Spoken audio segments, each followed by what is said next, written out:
அனைவருக்கும் வணக்கம். தெய்வீக பலன்கள் சேனல் சார்பாக தங்களை அன்புடன் வரவேற்கிறோம்.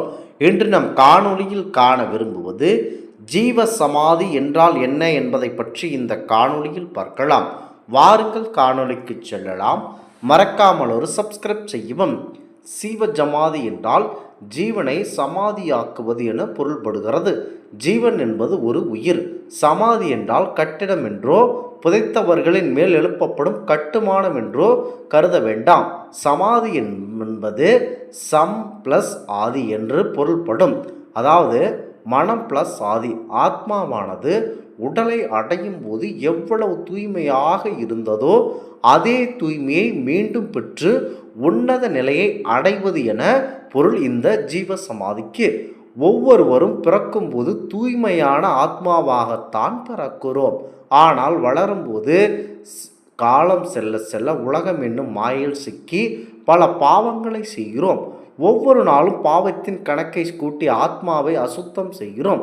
ஆக ஜீவசமாதி உயிர் என்ற ஆத்மாவானது ஒரு உடலை தேர்ந்தெடுத்து அதில் சஞ்சரிக்கும் போது எவ்வளவு தூய்மையாக இருந்ததோ அதே தூய்மையான நிலையை மீண்டும் அடைவது பரமாத்மாவிடம் ஒருங்கிணைவது என அர்த்தமாகும். இதை செய்வது என்பதுதான் சாதாரண விஷயம் அல்ல. தியானம், தவம், கடுமையான விரதங்கள் என கடுமையான மனநிலைகளை கடந்துதான் இந்த ஜீவ சமாதியை நம்மால் அடைய முடியும். ஒருவர் ஜீவ சமாதி ஆகும்போது அவரின் உடல் அழுகுவதில்லை. மாறாக ஜீவனற்ற அந்த உடல் சுருங்கி வற்றி போகும், கெட்டு போகாது. இது எப்படி என்ற கேள்வி வரலாம். விடை காயக்கல்வம். காயக்கல்வம் என்பது 2 வகைகளில் ஒன்றாகும். நாம் இதனை உட்கொள்வது, அதாவது மூலிகை தயாரிப்பு, மற்றொன்று சுவாச பயிற்சி. இங்கே சீவசமாதி அடைபவர்கள் 2வது வகை காயக்கல்வத்தில் தேர்ச்சி பெற்றவர்களாக இருப்பார்கள். இந்த சுவாச பயிற்சியின்படி ஒருவர் மூச்சை அடக்கி மூச்சு விடாமல் உயிர் வாழ முடியும். இதய செயல்பாடு, மூளை செயல்பாடு, மன ஓட்டங்கள் என அனைத்தையும் நிறுத்தி வைத்து ஆத்மாவை மட்டும் விழித்திருக்க செய்வார்கள். உடலில் ஆன்மா இருக்குமானால் மூளை செயல்பாடு, இதய துடிப்பு இல்லாமல் போவதால் உயிரற்ற உடலை போல தெரியும். இவ்வாறு ஜீவ சமாதி ஆகும் மகான்கள் தங்கள் உடலை விட்டு பஞ்சபோத நிலைகளில் எந்த நிலையில் வேண்டுமானாலும் தங்களின் ஆத்மாவை உருவகம் செய்து கொள்ள முடியும் என அகத்தியர் கூறுகிறார். பொதுவாக ஜீவசமாதி அடைபவர்கள் உலக நன்மைக்காக வேண்டி அதை செய்வார்கள். அப்படி செய்யும் போது அந்த எண்ணங்கள் அவர்கள் உடலோடு ஒன்றி இருக்கும். அந்த எண்ணங்களின் அதிர்வுகள், அதாவது வைப்ரேஷன், அந்த ஜீவசமாதியின் மீது இருக்கும் கட்டுமானங்களில் எதிர்கொலித்து கொண்டே இருக்கும்.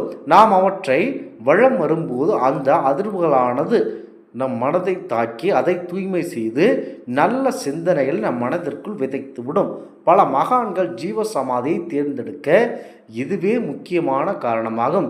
தமிழகத்தில் பல்வேறு சீவ ஜமாதிகள் உள்ளன. அவற்றை நாமும் இனி பக்தியுடன் வளம் வந்து முடியாக பயன்படுத்த வேண்டும்.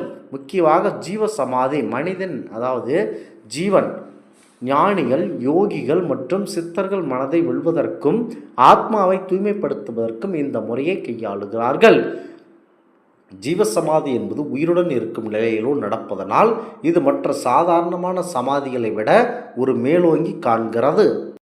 குறிப்பாக தங்களின் இறப்பினை முன்பே அறிந்து கொள்ளும் சித்தர்கள் அக்காலம் நெருங்கியதும் தங்களின் பக்தர்களுக்கு குறிப்பால் அதனை தெரிவித்துவிட்டு சமாதி நிலையை அடைகின்றார்கள். சித்தர்கள் சமாதி நிலையை அடைய ஜீவசமாதி, ஜலசமாதி என 2இல் ஒன்றை தேர்ந்தெடுக்கிறார்கள். ஜீவ சமாதி என்றால் ஜீவனை சமாதியாக்குவது என பொருள். ஜீவன் என்பது உயிர், சமாதி என்பது என ஜீவன் பிளஸ் ஆதி என பொருள்படுகிறது. இதனை முன்பே கூறியது போல ஜீவசமாதி என்பது சாதாரணமல்ல. தியானம், தவம், கடுமையான விரதங்கள் என கடுமையான மனநிலையை கடந்துதான் இந்த ஜீவசமாதியை அடைய முடியும். ஒருவர் ஜீவசமாதி ஆகும்போது அவரின் உடல் அழுகுவதில்லை. மாறாக ஜீவனற்ற அந்த உடல் சுருங்கி வற்றி போகிறது. கெட்டு போகாது என்கின்றனர். ஜீவ சமாதி அடைபவர்கள் சுவாச பயிற்சி எனும் காயகல்பத்தில் தேர்ச்சி பெற்றவர்களாக இருப்பார்கள். இந்த சுவாச பயிற்சியின் மூலம் மூச்சை அடக்கி முக்கியமாக அனைத்தையும் அடக்கிவிட்டு முக்கியமாக இருக்கிறார்கள். சித்தர்களாக இருந்த பலர் ஜீவசமாதி அடைந்திருக்கிறார்கள். அவர்கள் ஜீவசமாதி அடைந்த இடங்கள் ஆலயங்கள் அமைக்கப்பட்டு வழிபாடு செய்யப்படுகின்றன. சித்தர்கள் ஜீவசமாதிகள் சிவலிங்கம் நிறுவப்பட்டு அச்சிவலிங்கத்திற்கு முன்பு நந்தியும் வைக்கப்படுகிறது.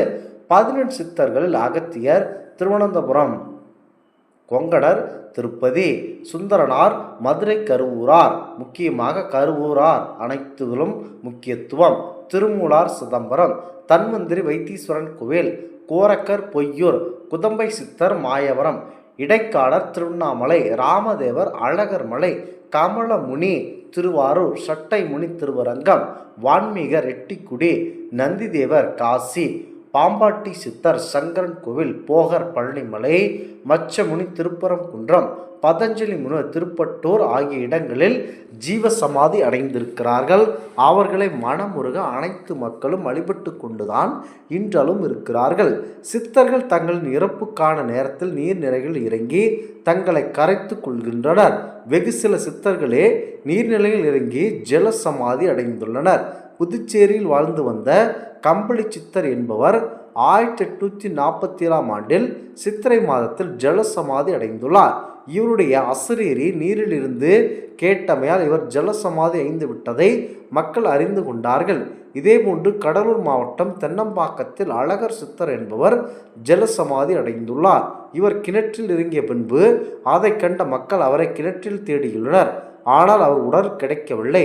எனவே சித்தர் கிணற்றில் தன்னை கரைத்து கொண்டு ஜலசமாதி அடைந்து விட்டதாக சொல்கின்றனர். ஜீவசமாதியின் மீது இருக்கும் கட்டுமானங்கள் சமாதி அடைந்தவர்களின் எண்ணங்களின் அதிர்வுகள் எதிரொலித்து கொண்டே இருக்கும். அவ்விடங்களில் வழிபடும் போது நம் மனநல தூய்மையுடன் நல்ல சிந்தனைகளுடன் நமக்குள் தோற்றுவிக்கும்.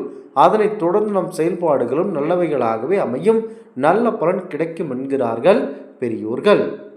இந்த ஆன்மீக தகவல் உங்களுக்கு பிடித்து இருந்தால் தெய்வீக பலன்கள் சேனலை கண்டிப்பாக சப்ஸ்கிரைப் செய்து கொள்ளவும்.